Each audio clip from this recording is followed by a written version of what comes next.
welcome everyone. Thanks for joining. This is our next in our series of what we're calling NFR Live. I'm Neil Redding. I'm the founder and CEO of Redding Futures, which is a boutique consultancy focused on enabling brands and businesses to engage powerfully with the near future, really focused on the digital physical convergence. And I'm also the co-creator and co-editor with Tony here of Near Future of Retail.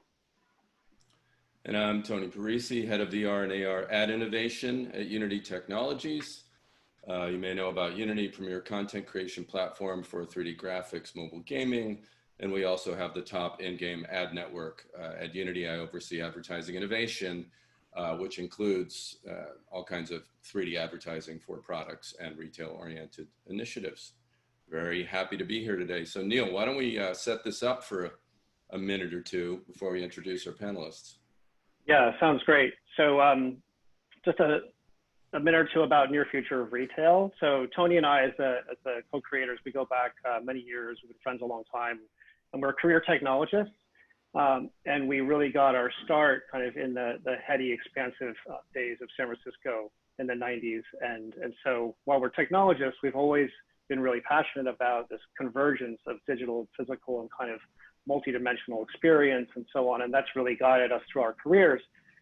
A little over a year ago, we realized that there's a lot of overlap between that sort of passion for digital 3D and the convergence with the physical world with retail, that retail is really going to be a major driver of these technology revolutions and these trends. And we also saw that there was an opportunity to express what we were seeing there. So we thought, let's just start writing. So we wrote what we were seeing, what we were thinking about in our various roles, started bringing in friends and contributors, to nearfutureofretail.com. And so, 6 or 9 months in, we had a great body of work that we're really happy about. And then as COVID started to unfold and the last few months came up, we really realized that this is much bigger, right? What's happening at the level of society and our culture, and really at the level of humanity, at the planet level, is all material that we really want to cover and feel like needs to be covered from the perspective of the digital physical convergence broadly. And so that brings us to today. We've called this conversation Crisis plus Commerce equals Connection, right? So just to be clear, this is not a COVID conversation. This is not a Black Lives Matter conversation. All of these are super important, and they're going to influence the conversation we all have as a panel today, for sure. But really, this is about the near future. It's a near future conversation where we're looking at what brands and businesses and retailers and participants in the whole ecosystem really need to do to take advantage of the opportunities that are kind of buried or lurking in the constraints of the current moment. So I know, Tony, you had some more to add to that too, right? Yeah, sure. One quick add to that. But first, before I forget, birthday shout out to our pal, friend of the show, AR Maven, brilliant thought leader, Helen Papagiannis. I hope you're not attending right now, Helen. I haven't looked at the attendee list. I hope you're enjoying your birthday. She told me she wasn't. Yeah, good. You can, watching the video later, I'm sending you a virtual, a telepathic party hat and birthday cake and champagne bottle set of emoticons. Hope you're having a great one today. I just want to add to this, to what Neil's framed so brilliantly, that, I've been thinking about this in the last couple of months in this crazy era that we're in. There's a lot of crises in our institutions, like crises of confidence in the political structures we have, confidence and everything really. What is happening? What can I rely on? Where should I go? What should I do? That is inevitably trickling into anything around brands, products, retail. And that's a lot of what we're experiencing. We will get through most of these, it is hoped, we hope, and come out the other end. And what we're talking about today is what is happening on the ground and where is this all going in that near future of the next 3 to 5 years as folks are coming to grips with these issues. And there is going to be some tectonic change, and there's going to be some stuff that sort of goes back to what we come to expect in our lives. And so that's what we're exploring today. As Neil said, these crises are just a backdrop to everything that is going on in the world. And we are so fortunate, so lucky to have this group of panelists that Neil is going to introduce. So without further ado, let's do that. Yeah, absolutely. So thanks, Tony. So yeah, let's start with you, Kelly. You want to introduce yourself? Sure. Hi, everyone. Really excited to be here. Thank you, Tony and Neil, for having me. My name is Kelly Jacob, and I spent 10 years with the Estee Lauder companies in roles ranging from global product development to corporate innovation, to looking at what the world will be 10 years from now and developing patented technology to support it. I then went on to lead millennial innovation for the organization through a group called Gen Next. And then I also had the opportunity to build two brands under the Estee Lauder portfolio, one in partnership with Sephora and the other one with Victoria Beckham. And in my last role, I worked under the Estee Lauder Ventures team, specifically on the Becca brand, where I led the retail marketing efforts. So really at point of sale, what really leads to conversion. So for the last 2 years, I've since left Estee Lauder, and I'm now launching my own skincare line, Asri Beauty. And we were really focused on integrating plant medicine. So I find myself at this intersection of emerging markets of wellness, plant medicine like cannabis, also being a D2C brand. So it's a huge learning curve and opportunity, and it's a very exciting time to see all of these things collide, especially in this post-COVID, just 2020 world. So really excited for this discussion. Thanks so much, Kelly. Fantastic. Brittany? Just unmuting myself. Hi, everyone. I am Brittany Castaneda. I have spent a little over a decade of my career in the marketing and brand management world, working with CPGs, working with beauty companies. I actually worked with Kelly for some time while I was at Becca Cosmetics, starting there before we were acquired by Estee Lauder. And I've since, worked with startups, worked with teams as small as, I want to say 10 people to as large as thousands in companies like Reckitt Benckiser. And now I'm on my own, really focusing on working with brands from pre-launch startups to entrepreneurs, solopreneurs, and helping them to build and tell their brand stories and helping them to build brand partnerships with, of course, a big focus on packaged goods as well as reaching diverse audiences. So yeah, really excited to be here and chat with you all. Yeah, thrilled to have you here as well, Brittany. Robin? Hey everyone, Robin Copeland. Really excited to be here. Lots of interesting stuff to talk about these days. Quickly in my background, it's really varied. For the first half of my career, I'm clearly a little older than our first two panelists, so I'll just say first half of my career was spent at fashion retailers like Ralph Lauren, Nautica, Donna Karan, etc. So doing a lot of different roles in retail, in store, in buying functions, etc. And then the last 15, 20 years has really been working in the retail industry, but on the other side of the table, so to speak. So running teams and working with retailers across probably 4 or 5 continents at this point, and everything from data to technology to marketing, advertising, et cetera. So that's where I am. I also started my own business last year, specifically focused on the store, which I'm excited to talk about today.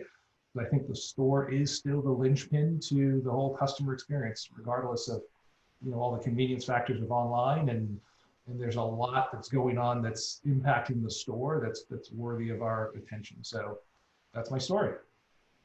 Right. Thanks, Robin. And Robin and I actually got a chance to overlap a little bit at the intersection of digital and retail right at ThoughtWorks. And so definitely have a lot of excitement to have you here as well. Paula. Yes. Hi, everyone. And thank you for having me. If you see a little furry head pop up, I just have a dog here trying to join our call. I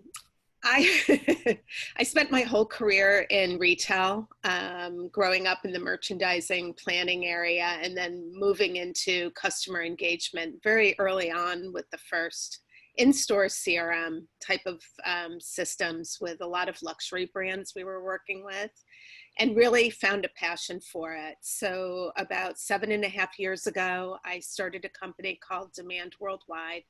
It's a boutique agency and consultancy in New York City, working with retailers and brands and some technology clients that focus in this area. Really changing the way companies look at their customers through segmentation of lifestyle, new KPIs, creating customer lens, where every operational area is focused on the same KPIs to drive the organization. So it's been a very exciting time leading up to this. I see we talk about COVID and Black Lives Matter and all the different movements right now, and I see a lot of silver linings coming out of it. I've also spent a lot of time researching and talking about Gen Z and the new connected consumer and how we win their hearts, because it's very different across loyalty and engagement. So I look forward to blending some of my insights into the conversation today. Yeah, thanks, Paula. Thanks, Paula. Ahead, I think Tony. that's going to be a recurring theme in the conversation today, right? Is that it's not going to be business as usual the way we have marketed to consumers, I would put it in air quotes. So I think that's going to continue to come up in today's chat. Absolutely, absolutely. So yeah, let's dig in, Paula. So there are a few topics we're going to cover, and this is going to be a wide-ranging sort of multi-user, multi-participant conversation. So again, I think as Tony mentioned in the chat, we're going to be monitoring Q&A, so you can use Q&A in Zoom and submit questions that way. Should be able to upvote, downvote them. Try to put your questions in there. It'll make them easier to manage, but also if you have something you want to convey to us, use the chat, and we'll be watching that too. So let's start by talking about DTC, right? Direct to consumer, as we've known it in the past. It feels like, the past few months, and Paula, we want to hear what you're thinking about DTC really, but the past few months, DTC brands have been thriving really, right? And they've been nearly uninterrupted, in terms of businesses. And at Running Futures, we've really been focused on what DTC is doing for years, focusing on the personalization of these ecosystems and how brands can connect with customers in more personalized ways. You've done a lot of work in this area, Paula. Can you talk to it a bit, and also continue what you were mentioning about Gen Z and sort of the kind of attention that needs to be paid to various kinds of people?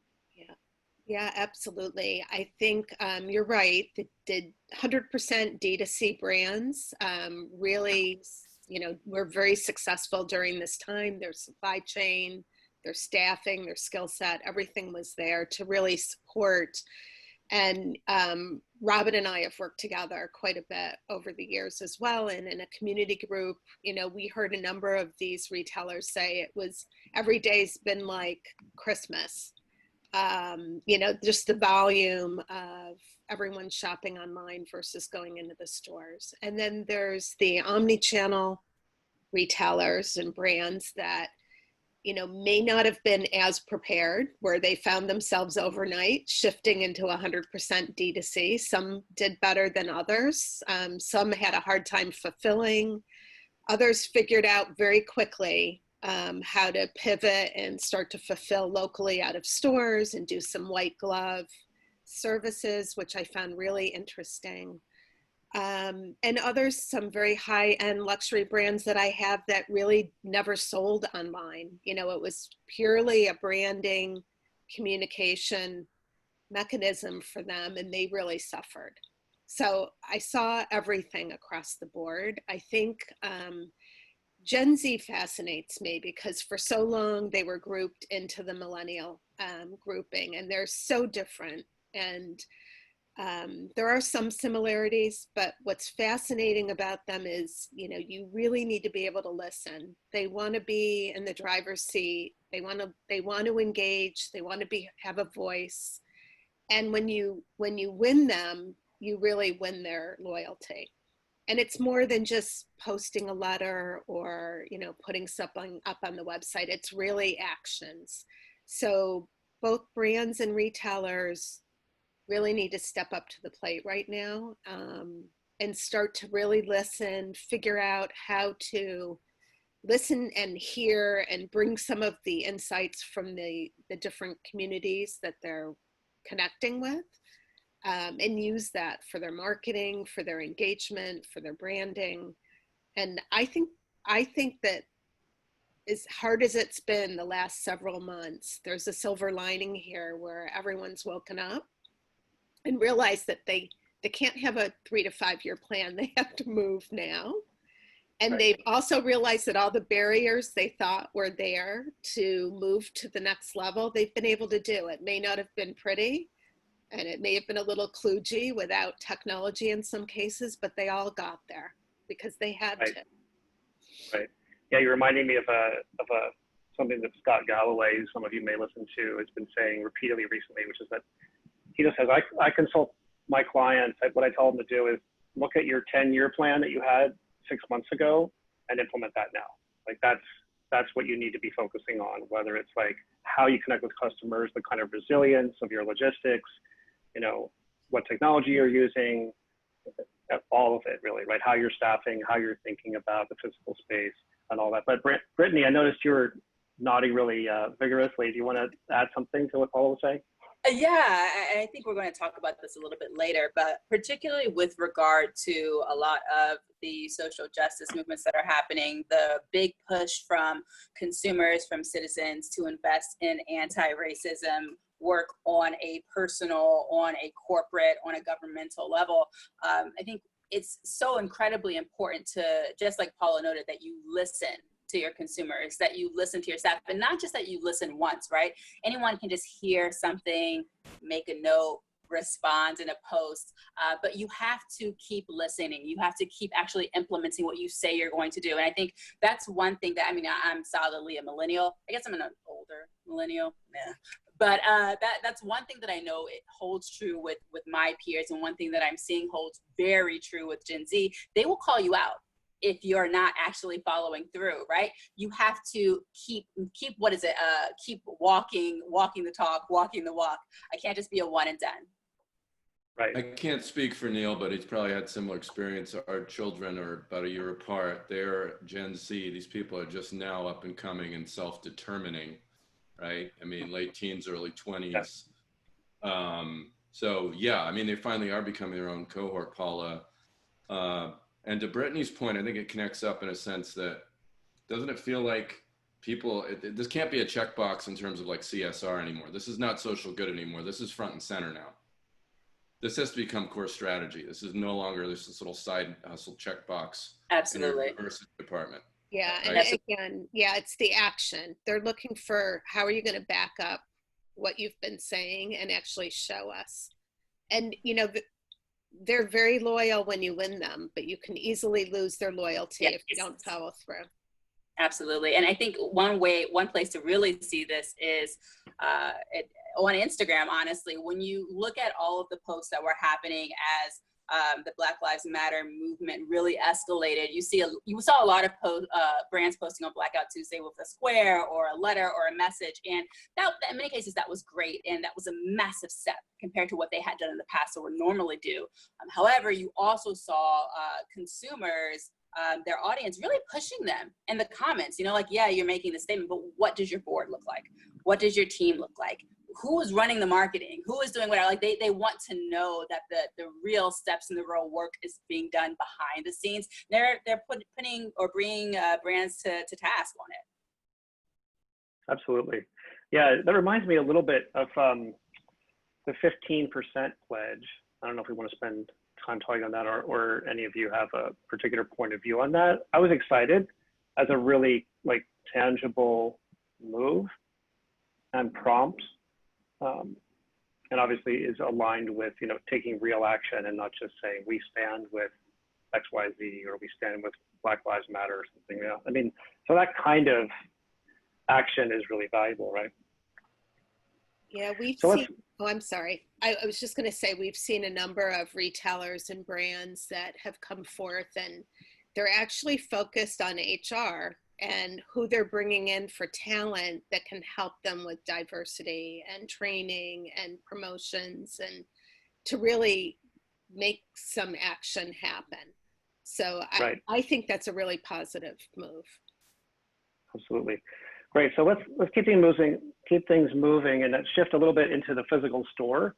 You know, for months, really only the most essential ones have been open, right? And I don't know about you guys, but I think a lot of people I know have just been longing for the emotional experience, the sense of fulfillment of like walking out with something, or even just the human connection, right? Of like being with people in a context I mean, retail sounds really, you know, as a word, it may sound sort of bland and dull, but it's really about things we value enough to exchange our money for them, right? It's about human value and value expression, which I think is a big part of why it's so interesting to me, I think, and to all of us. So, but Robin, like your focus, as you mentioned earlier, is really on the physical store as the linchpin of a brand and of a retailer. Talk to us about your perspective on the current moment and sort of what you see happening and what really needs to happen over the coming weeks and months in order to really fulfill on the possibility of it. Yeah, the store is probably there's so much volatility with stores opening, closing, you know, the signs, how do we reconfigure for social distancing? And now it may not be just 6 feet, it could be broader. You know, the latest, it's airborne and whatnot. So there's definitely a lot going on in the stores, and retailers are having to think about, they're rethinking what the store is for them. And so it's interesting, as much as we've seen companies go, you know, file Chapter 11 as recently as today, you know, Brooks Brothers announced they were filing Chapter 11. Other stores are also, other retailers are closing stores, not so much out of a Chapter 11, they're not going Chapter 11, but they're reallocating, you know, where they spend on infrastructure, and they're retooling the business model itself to say, do we need this many stores? And for the stores that we do want to keep, what's the new purpose that they serve? So it'll be interesting to see how that plays out. I'm going to pull out a thread that Paula was mentioning earlier, which is, you know, I'm not going to go into all the things that we see manifesting in the stores as a result of COVID, curbside pickup and, you know, masks and all that kind of stuff. But I think that's covered ad nauseum by the publications and the news. What's interesting to me is the corporate reaction to kind of the cultural response around Black Lives Matters and what's happening, you know, the kind of cultural zeitgeist of the moment. And I did just a quick Google search just to satisfy my curiosity. And there's a ton of companies out there, and I think some of the other panelists mentioned it, that are taking positive steps. And we've heard from, you know, some of our retail clients of how they're rethinking you know, their hiring practices and all those things. And just as a short list, you know, Nike promised to donate 40 million over 4 years. Lowe's is giving 25 million in grants to small businesses. Walmart's doing 100 million over 5 years. And there's probably, I have about 13 more retailers on this list. They're all doing some kind of donation in some shape or form to a social cause, a legal cause, civil rights cause. And it's interesting as I'm looking at what they're doing, I don't see anything translating into the stores. And I think that we're going to need to see a shift there. You know, when we were chatting in prep for this, it made me think of the Starbucks incident 2 years ago, which is no different really from what's going on today. But Starbucks made it a point to say, we're going to close our company for, if it was a day or 2 days or an afternoon, I can't remember what the details were, to really think about, you know, what is the training, what's the kind of service that we want, you know, happening in our stores. And I think at large, the industry is going to have to move beyond, hey, I'm donating, you know, 40 million to these social causes and businesses, and really think about, well, in addition to that, they need to get down to the front line, which is the sales associates. And what is that interaction in the store? And any of us, you know, can recount, you know, instances in the store where that experience was not so pleasant for a variety of reasons. And I think that given what's going on today, we need to think about, you know, how do we want to reshape that interaction in the store, and combine that with, we all know that retail is moving towards an experiential type of, you know, commercial exchange. It's not just transaction based.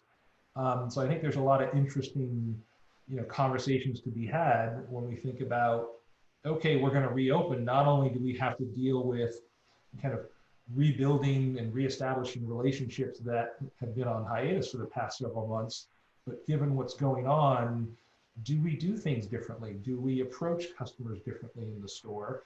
How do we, you know, be more empathetic to what's going on, you know, et cetera? Yeah, Right. but Robin, help me out here. I mean, I think everything you just said is kind of table stakes. So brands, don't be shitty to customers when they come in the door, right? Like, I mean, for various reasons. Everything you can do in your corporate culture, these are great. Maybe I'll lean more toward buying with a Walmart or someone because they've done these things. But why would I go into a store? Why would I ever go into a store again? I am officially freaked out. What's gonna get me back into any stores, and which ones are the ones that are gonna, use that now quite limited time budget of mine where I would, risk my health and everything else to do it. So what's going on in that front? Yeah, I think that there's a certain element of that that's beyond the retailer's control. So, Paul and I hosted a call with a bunch of retail executives, and over the past several months, and they're going through all the different efforts and curbside pickup and how do we show that we're thoughtful about cleaning and all those types of things. And yes, you get a certain percentage of the population that says, damn it all, I need to shop. I'm going to go out there and do it. And then you have others, like myself, I've kind of settled into my new routine where, I thank God got out of New York last August, and now I'm living in beautiful Maine. So, I'm like, I got the outdoors. Do I really need to go in the stores? But then I see the local community who is going through Herculean efforts, closing streets, trying to build foot traffic, trying to figure out how to get people in stores, and you want them to survive. And so, our house, we're saying we don't really want to go out, but should we try to go out just to, help support the community that we're in and help these retailers, because we don't want to see them fail, because at some point we will start to go back out and expand our routine. And so I think it's a real conundrum. I think the retailers have to keep doing what they're doing. And I hate to say it, but I think it's a game of attrition, quite honestly. The ones who have kind of prepared themselves via the right infrastructure, e-commerce, and those types of things, that they are in a position to endure, an elongated period of kind of intermittent demand. That's really what we're going to be seeing. And so those are the ones who are going to weather this. And then others like Brooks Brothers, who weren't prepared, hadn't invested, hadn't turned the corner, based on the segment that they're in, they're not going to make it. And we'll see more of that. Robin, I'm sorry, but if I could add to that, I think, sure. What has fascinated me is that for the past several years, we've worked with retailers trying to create the digital experience in store, right? So they've done a lot of that already. And I see a complete 360 where now we're trying to say, how do we get that store experience into online and digital? I think there is a segment of customers that had a very strong, and maybe it's more of where I've spent a lot of my time, which has been in luxury and specialty, but that strong connection with the sales associate that they go to all the time, that helps them with everything that they do and has the recommendations that are personalized. I don't think we're there yet online to totally do what a human connection can do. And I do think that there is a large segment of consumers that want to go back into the stores because they miss that connection. They miss that human engagement of having a conversation and being guided through the sales process. And I actually think that those that are making those that are uncomfortable feel that they're safe, whether it's appointment before they go in so that they're limiting the number of people in the store, to those that want that entertainment factor. I personally think they're going to be okay. There's, even with restaurants, they're saying there's those three groups. Those that aren't ready to go back, they're sticky in their new way of shopping and they're going to stay with it. There's those that'll go just for the essentials. And then there's a whole different group that they're jumping at the bit to get back into the stores and go sit in restaurants. So I think as long as they can connect across all of those mediums, they're going to be okay. Right. Yeah, and I'm sorry to jump in there, Paula. And I think all great points, Robin and Paula. I mean, I think that a lot of it is really about like the the sort of brands and services and products that matter most to the most people in the end, right? I mean, it's like maybe Brooks Brothers, I don't know, like I'm not a Brooks Brothers customer, like maybe they just, you know, to put it frankly, just failed to generate enough traction with younger people, you know, to have that demand that they continue to exist. And I think that we are going to see, like you were saying, Robin, I mean, this kind of culling or this attrition, you know, of brands and retailers that just don't in 2020 have enough traction or enough staying power for any reason, right? Just sort of the brand, their logistics, their sort of way of showing up in the world across the board. And Nicole, yeah, I think as Tony mentioned, great question. We're gonna come back to that in the Q&A, and people keep putting Q&A if you can in the Zoom Q&A. Again, chat will be fine if you put it there too, but ideally in Q&A. So just to keep things moving, Kelly, we definitely want to hear from you, and we want to talk specifically about, we've talked a lot about stores, we've talked about sort of DTC and logistics and a lot of, you know, kind of more abstract things, but let's talk about the actual products for a minute. You've had extensive experience with product development and product innovation kind of from end to end, both at Estee Lauder and independently with your own businesses. Can you speak a bit to what you see as working recently, what's not working in this moment, and sort of where all of this needs to go in the near future? Yeah, you know, I honestly believe that everything that's happening now is really just been an acceleration on something that's already been going on for years, right? So when I think back at looking at big box retailers, retail used to be the only outlet to connect with your consumer. And the reason you have D2C and what was so amazing with it, I think the main value is you have this direct relationship with your consumer, right? I think back to a brand like Glossier, where you had this community of people that were really felt like they had a personal relationship and direct relationship with this brand, that then they were able to parlay into a really successful cosmetic business and D2C company. What we're seeing now is how important the relationship and that direct relationship with that consumer is. So as we're building brands, and I think Brittany mentioned it too, this idea of listening. So, you know, even with Asri Beauty, it really starts with listening and really being able to be connected with your community, understanding what their needs are, understanding who your community members are, and how to best serve them. And so with that though comes, when it comes to how to best serve them, I think about it from, is it the convenience of buying online? Is it, you know, I feel like I've bought so many lifestyle things now, like water bottles and things for my home, and just kind of based on where I am.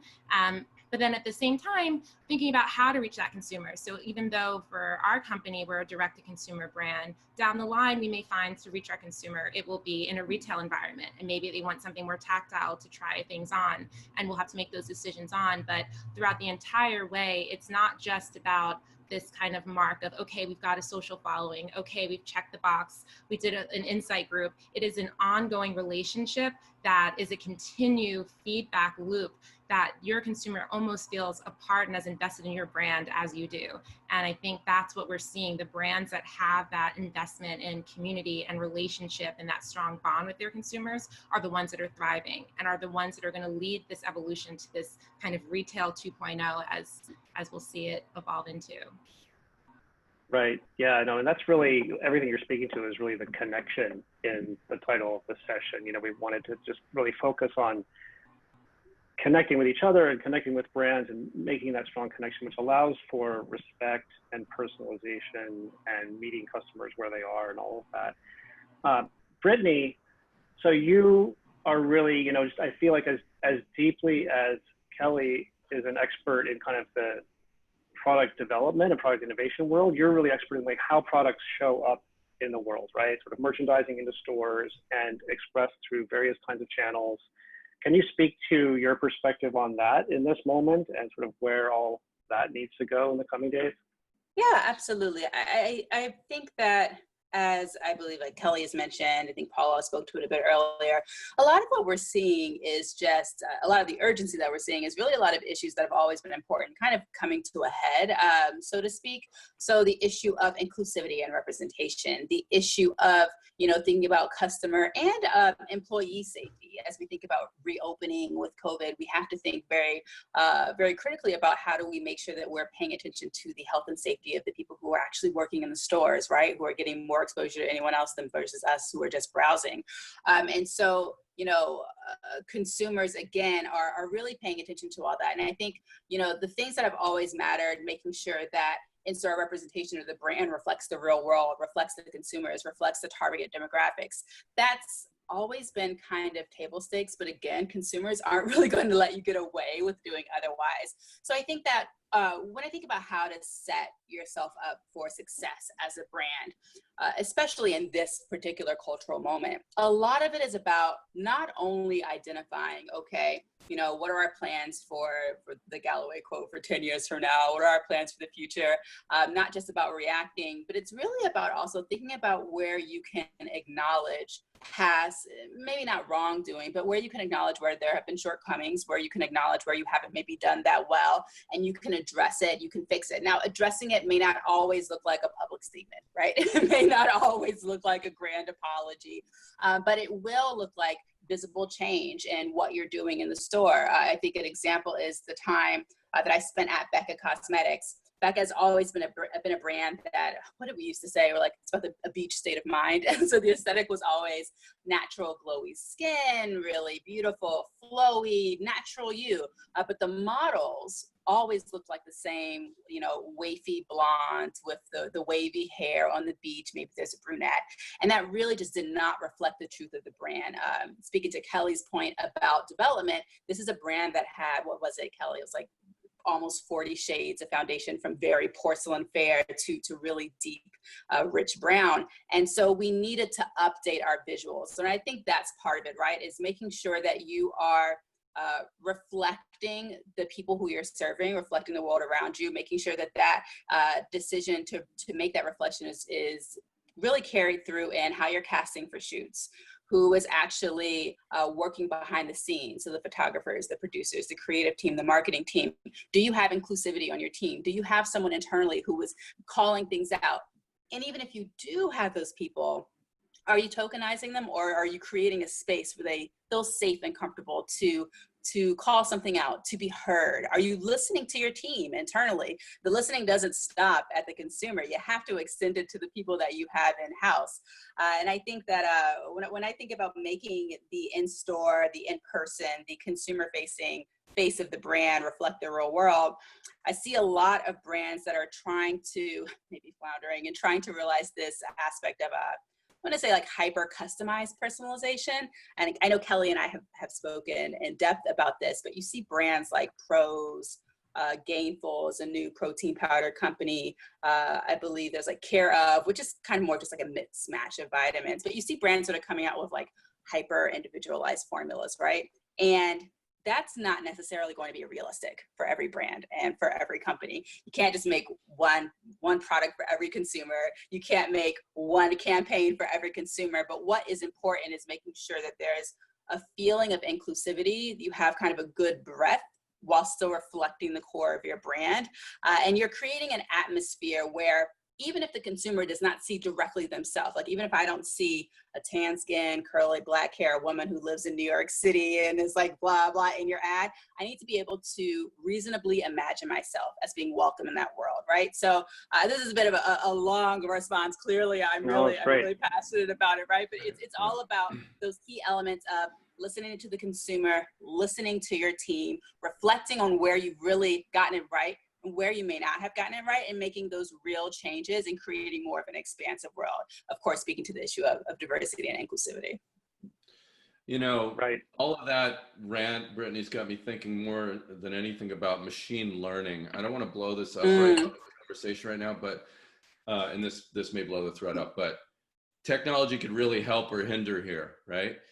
So have you given any thought to that? I mean, obviously it can help in the sense that with the right machine learning algorithms and the right data being pumped into it, which is I think the key, we could find those cohorts more accurately and present them with messages that resonate and do it at scale to complement any of our sort of more thoughtful, human driven and designed campaigns.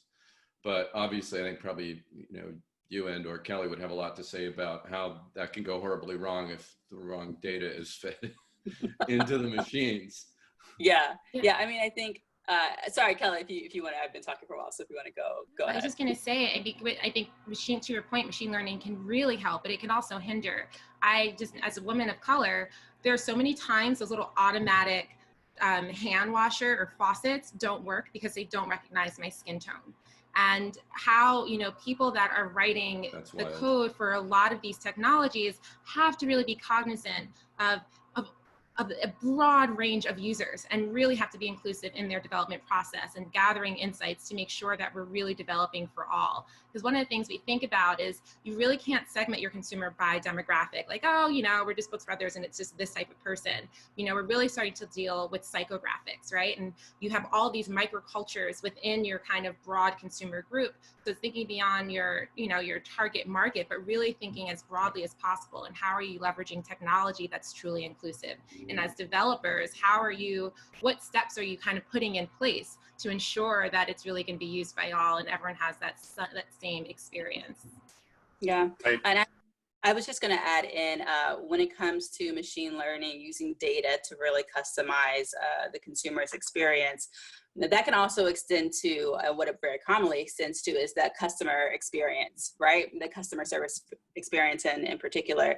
When you look at organizations, this is outside of the retail world, but if you look at organizations like Crisis Text Line, which is having their own dramatic thing happening right now. But this is a not-for-profit organization that was developed to serve kind of like a crisis hotline, where instead of people calling in and speaking to a real person, they would text in, because a Gen Z in particular felt very comfortable with texting. It was very easy to reach out and talk to someone in that way and get help in a dire moment. And they had this massive database of all of these collections or all these conversations over text.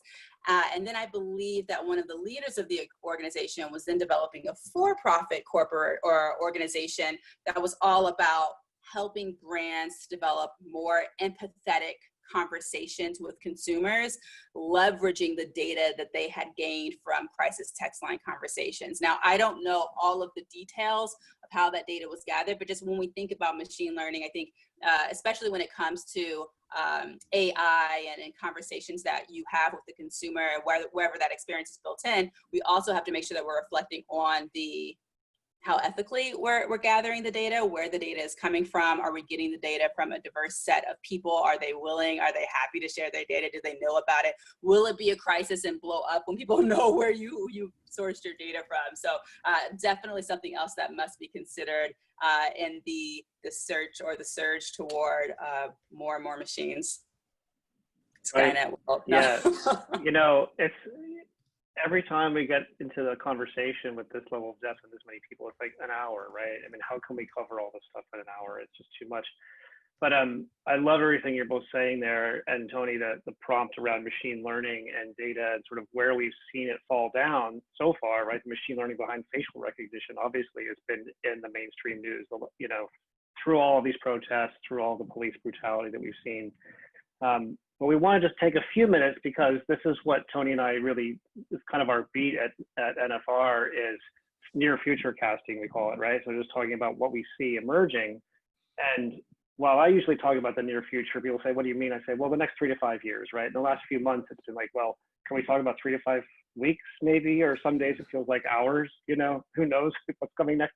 But you're already getting into this, right? So wanted to allow each of us to speak maybe for a minute, what do we see coming, let's just call it the next 6 months, like what is really going to be critical? I mean, what do you want to see happen? What do you feel like is just naturally going to happen?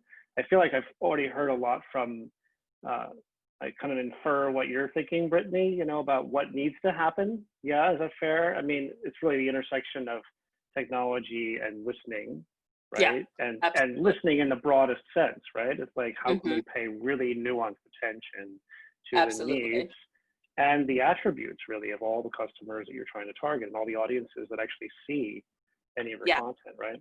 Yep, and I think that brands that are not going to get on board that are not listening, that are not doing the work, you're going to see a culling, not just of like who's not up to speed in technology, but who's not up to speed in just being responsible, listening and responding.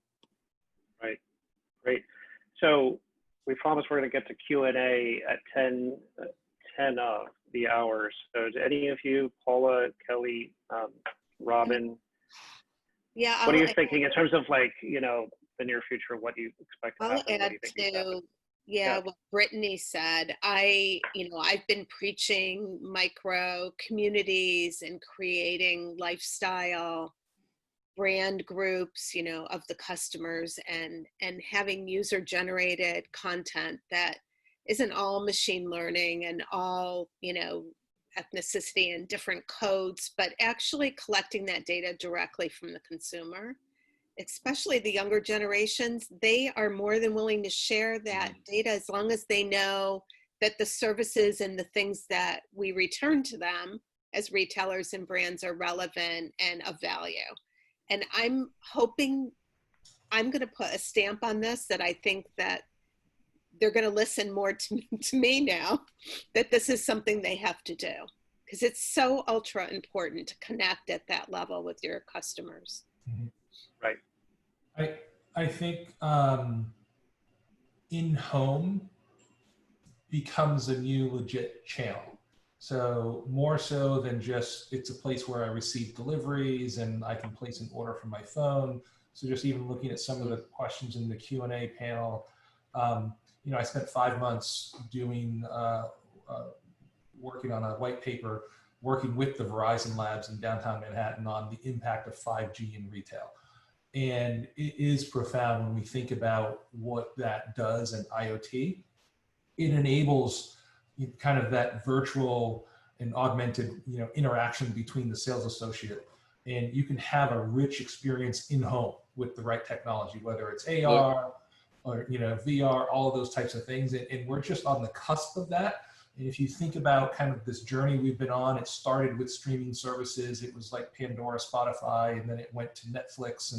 And so we're already consuming content in home, and we're on the cusp of being able to have a realistic kind of interaction the same way that we would have in a store directly in our home. And I think it's going to be this convergence of, you know, 5G, you know, augmented reality, combined with the fact that people have changed their behavior as a result of COVID. So every one of us, we're now open to a new reality. We're open to a new normal, so to speak.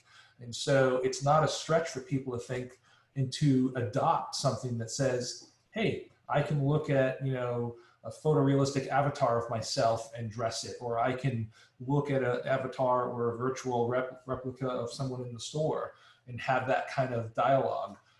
It is just a matter of like how fast that technology rolls out. It's not even a matter of when, but in-home will become a full-blown channel in and of itself. Look no further than yesterday's news about Lululemon buying Mirror. Yeah. I was going on about Mirror like 3 months ago. I figured in 2 years' time something like that would happen. It's already happened. So I think you're spot on that one. Kelly, you get the last word on future casting. Tell us about the next 6 months.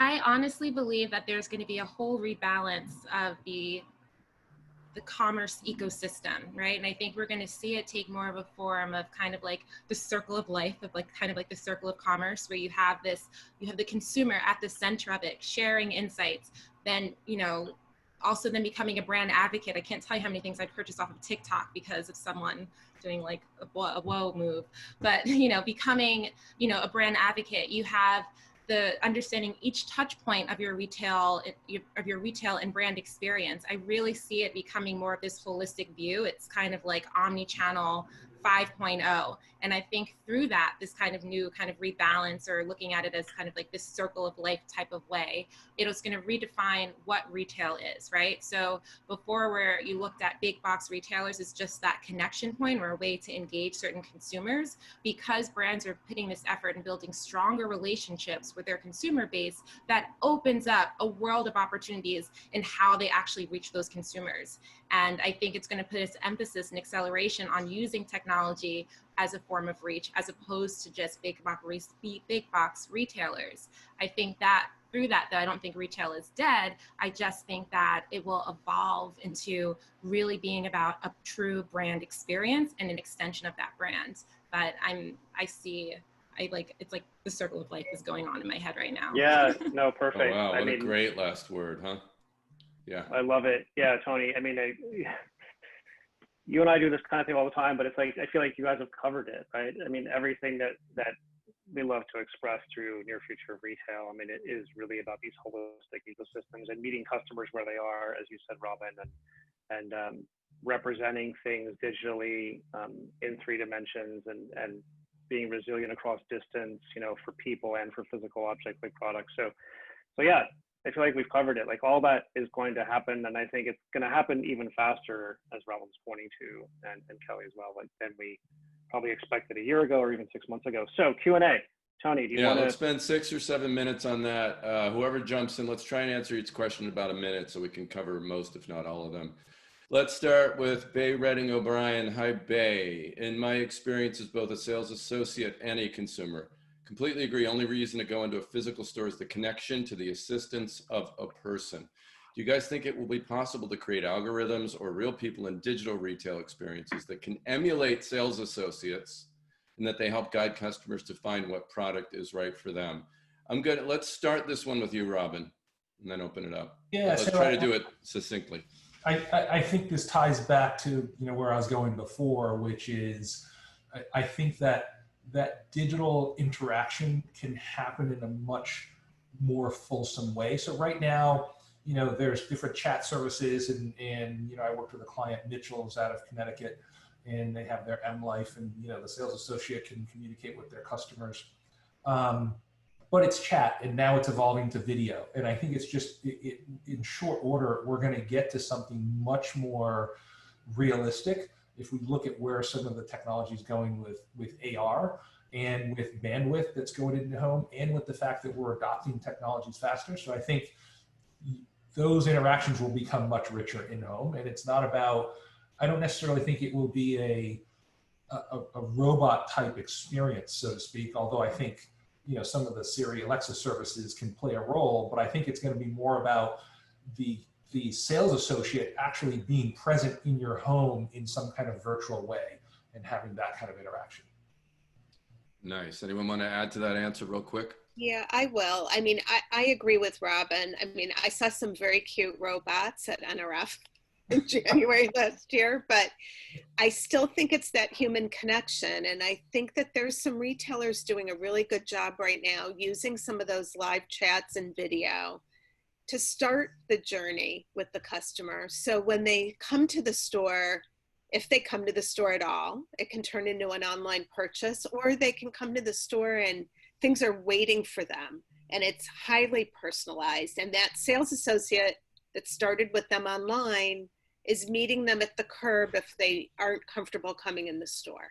So there's a highly personalized experience there. I think a lot of the clienteling tools on the market have created the clienteling online now, so they can accomplish that. And some of my high-end retailers, they took their top salespeople and they put them in the call center. Even though they were furloughed from being in the store, they participated connecting with the customer. And what they found, which I think was a surprise to them, was that they acquired new customers that could potentially end up being that VIP because they had a highly professional brand experience person helping them very early in the relationship. And I think there's a lesson learned there. Right? You can empower your call center people and staff and circulate based on location and geo to connect to that human being that can start that relationship off on the right foot. Gotcha. Yeah. So overwhelming sense. Sorry. It's no different than a blind date, right? I mean, and you get some serendipity there. Exactly. All right. We're going to keep moving. But yeah, overwhelming sense that we can't really replace the human quality of a lot of these connections. Nicole Lazaro asks, how well do customers respond to customized content / ad? I personally don't specify my gender on Facebook because the ads are awful. No tech, all wrinkle cream. Oh, we love you, Nicole. Brittany, jump in. Let's go with that since you were bringing this kind of stuff up earlier. Yeah, I mean, I think I don't have someone else can jump in, and I don't have a specific answer for how consumers react to ads specifically. I really can honestly just answer for myself. I am a jaded millennial in that I am a marketer, and I know I just figure the government, everyone has all my information, so I'm not precious about it, right? I am totally okay with you targeting me as long as the ad is relevant. I buy too many things off of Instagram. So I'm of the camp of if you target them with a really relevant ad and the creative makes sense, it gets them. It gets me. I kind of have a different opinion about personalization and even how we're using sales associates. I feel that we're actually seeing now people are wanting more to be are craving community more than ever. So more than just my personal one-on-one experience, I want to feel a part of something bigger than me, a part of something bigger in general. And so I think you see brands where it's like this, like Outdoor Voices or name any major kind of cult brand right now, you're part of a tribe, you're a part of something. Whatever they sell, you're going to buy because you feel a part of it. I feel like that's why everyone does these same dances. So I feel like the platforms and a lot of the technologies that we're looking at as a brand are technologies that enable community, because that's something that you can scale, right? And I think it goes back again to then what and why you're developing and really focusing on your why and your purpose, and why that's going to be such a big emphasis for brands today. Because if you have a strong why and you have technology that enables people to connect in these deep, meaningful ways to something bigger and outside of themselves, I think those are going to be the brands that succeed for the long run. That's fair. And paid activity around it's really amplifying those community opportunities and those connections with consumers. Not just like here's a product, but here's who we are, and investing in that to getting that message out. Yeah, I agree. I love that. We're going to do, thank you for that, ladies. We're going to do one more quick question. And then any follow-ups we can do with email outreach later. We'll regroup with everyone. Gianpablo, are there other drivers for physical visits other than in-person assistance? And can they be moved online, e.g. try and test? I'm thinking of what it's like to buy art supplies, for example. That's actually a really great outlier. That's, how do you digitize that if you're actually buying oil paint? Yeah. Love it, Gianpablo. Jump in, we got 1 minute. I was just going to quickly say, I think one that's going to be really hard, Kelly probably agrees, is beauty. Specifically color, fragrance, and skincare can also be. People are so much about the touch, the feel, the texture, the opacity. So that'll be an interesting one to see how you move that fully digitally. Hasn't stopped Google from trying on YouTube with the try-ons. You've seen those, right? I'll add to that what I've seen successful, not necessarily in the US, but in Europe and Asia, is they're using influencers and their own personnel to try on product, talk about the feel of it on their skin, and they're having a lot of success with that. So they're using real life people that are willing to share the experience of the touch, feel, color palettes, specifically in cosmetics, to drive that experience. I would also add, there's a great brand, Lunya. It's a sleepwear brand, but I feel like they've created a true retail ecosystem, because that's my new favorite word.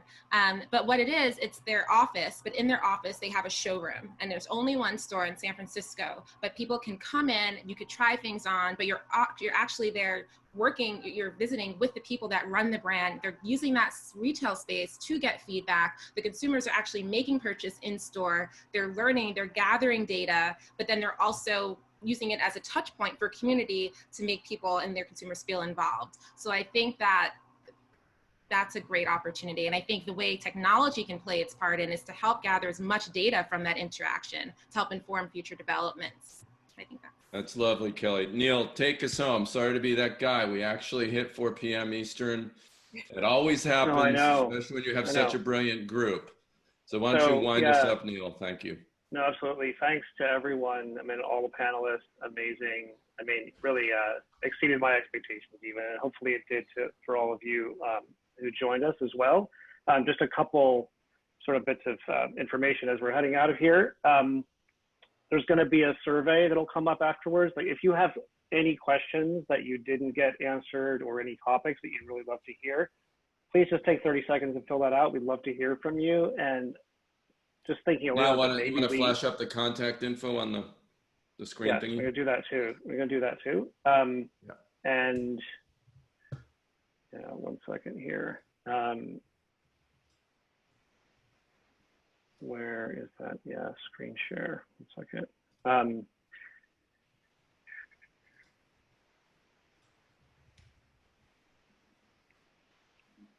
Okay, sorry for the delay there. Yes, so just to mention that you can screenshot this, or you can go to the post on nearfutureofretail.com that has all the detail of all of our panelists, including bios, LinkedIn profiles, company websites, etc. And I mentioned the survey a minute ago. If there's anything that you feel like didn't get answered that you'd love to follow up about, or just reach out to any of us, you can do that via that survey as well as email. And yeah, thanks again for everyone taking the time. Thanks to all the panelists, and look forward to doing it again. Stay safe, everyone. Thank you so much.